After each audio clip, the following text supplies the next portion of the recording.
Hello everyone, welcome back to Jara Physics Academy.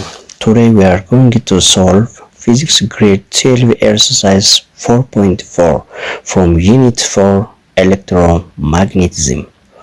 In this video, we will clearly explain magnetic flux and solve three important types of questions step by step.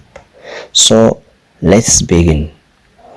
Har'a kan nuti waliin ilaaluuf deemnu fiiziksii kutaa 12ffaa boqonnaa yuunitii 4ffaa electromagnetism kan jedhu exercise 4.4 kan waliin ilaalu ta'a.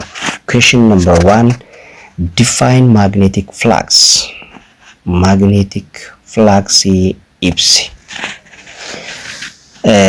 Magnetic flux is a measurement of the total magnetic line of force which passes through a given area.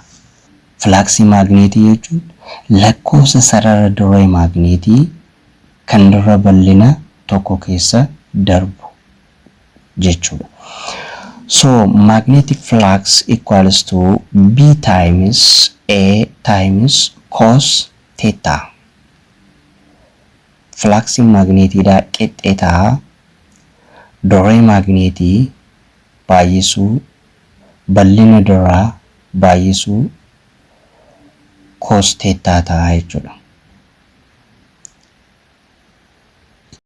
Question number 2, a circular loop of area 200 centimeters square sits in the XZ plane. If a uniform magnetic field of B equals to 0.5 Tesla is applied on it, determine the magnetic flux through the square loop. Looping boca geengoo ta'e bal'ina 200 fi 200 centimeter square qabu sarara xaazaa irratti argama. Dirreen magnetii wal fakkaataa humni isaa baawwa walqixa duwwaa tuqaa 5 Tesla yoo irratti dalagaa'e flux magnetii loopii square kana keessa darbu murteessi. So first we out our given area equals to 200 centimeter square. When changed into meter square, 200 divided into 10,000 meter square, so which equals to 200 times 10 to the power of minus 4 meter square, which equals to 2 times 10 raised to minus 2 meter square. Kennamaa keenya irratti bal'inni keenya 200 centimeter square gara meter square yoo jijjiirru 200 10,000 irraa yoo sana 200 baay'isuu 10 paaworii negative 4 meter square qixxeetaa 2 baay'isuu 10 paaworii negative 2 meter square yookaan duwwaa tuqaa duwwaa 2 meter square arganna jechuudha. B equals to 0.5 Tesla. Since the loop is in the XZ plane, the normal is along the y-axis. Loopichi keenya gara sarara xaazaarra jira waan ta'eef normaaliin isaa sararri dhaabbataan isaa maal ta'a jechuudha? Y irra ta'a jechuudha. The magnetic field is applied perpendicular to the plane. Dirreen magnetii dalagaa'ee pileenichaa wajjin kofa sirrii uumaa jechuudha.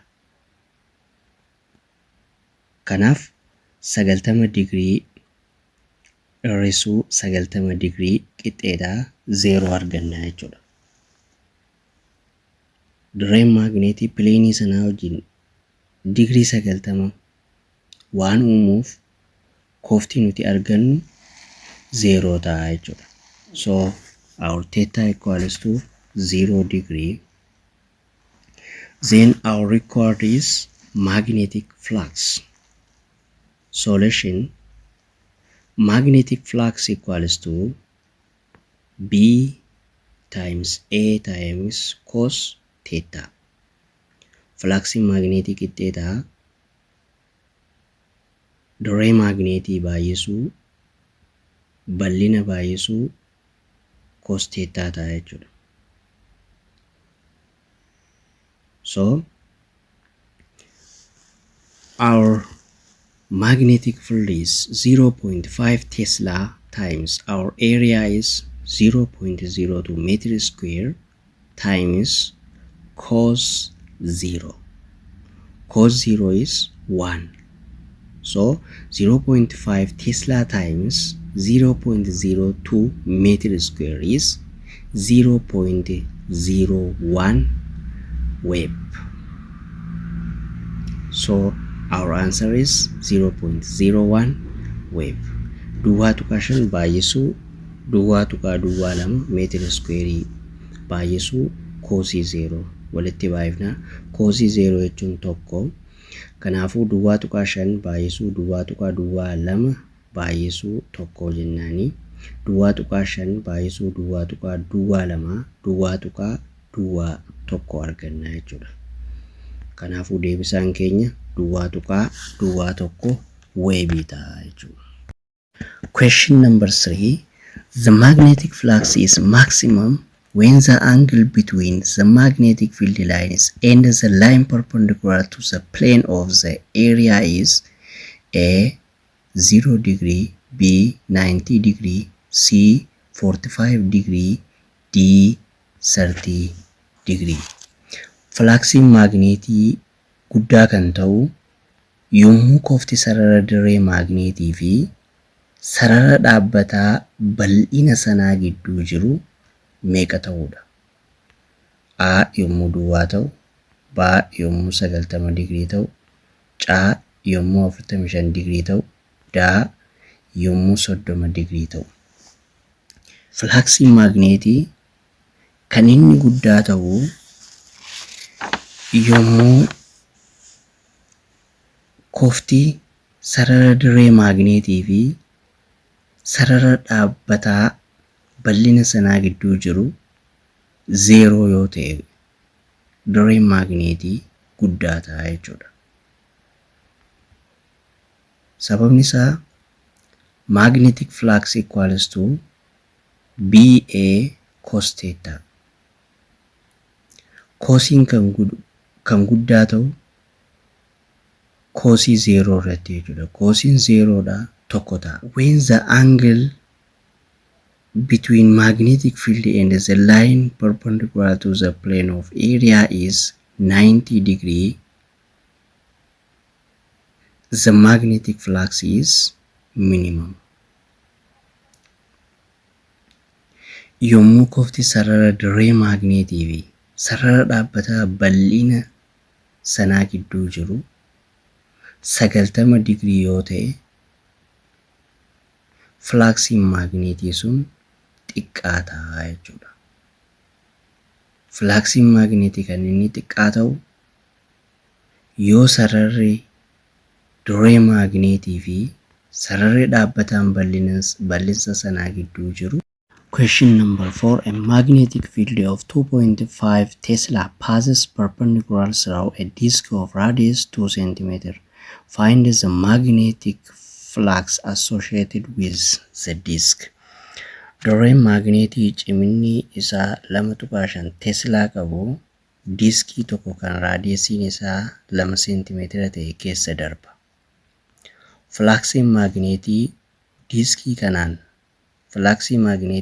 kanaan wal qabate barbaade. So first we out our given B magnetic field equals to 2.5 Tesla, radius equals to 2 centimeter. When we change it into meter, 2 times 10 raised to the power of -2 meter or 0.02 meter. Theta is 0 degree, 90 degree minus 90 degree. So our theta is 0 degree.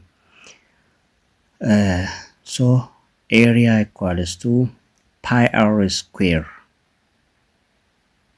Area of disk is pi r square. So our r is 2 times 10 to the power of minus 2. So area equals to pi times r square, pi times into 2 times 10 to the power of minus 2 meters the whole square. So pi times 4 times 10 to the power of minus 4 meters square. So 4 pi times 10 to the power of minus 4 meter square is our area. Then our required is magnetic flux.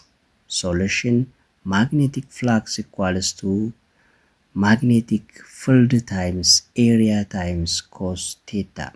Our magnetic field is 2.5 Tesla times 4 pi times 10 to the power minus 4 meter square times cos 0.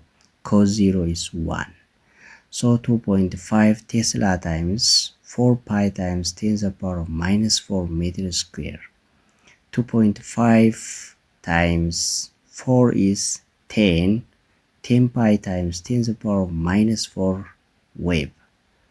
So 10 to the power of minus 3 pi wave. Our correct answer is 10 to the power minus 3 pi wave. Kanaafuu asirratti kan nuti barbaadaman keenya flaksii maagneetiidhaati. Flaksiin maagneetii qixxeetaa dirree maagneetii baay'isuu bal'ina baay'isuu cos thetaati. Dirree maagneetii ni qabna 2.5 Tesla baay'isuu area keenya ni qabna pi r square dhaan baafanna. Kanaafuu pi r square dhaan yommuu baafannu 4 pi times afur pi baay'isuu 10 power negative 4 meter square ta'a. 2.5 Tesla baay'isuu afur pi baay'isuu 10 power negative 4 meter square baay'isuu cos 0 dha. Cos 0 tokko ta'a. 2.5 Tesla baay'isuu afur pi baay'isuu 10 power negative 4 meter square ta'a. 2.5 baay'isuu afur jechuun 10 ta'a. 10 pi baay'isuu 10 power negative 4 wave ta'a. Kana yommuu walitti baay'ifnu immoo 10 power negative 3 pi wave ta'a jechuudha. Deebisaan keenya kan dhufu.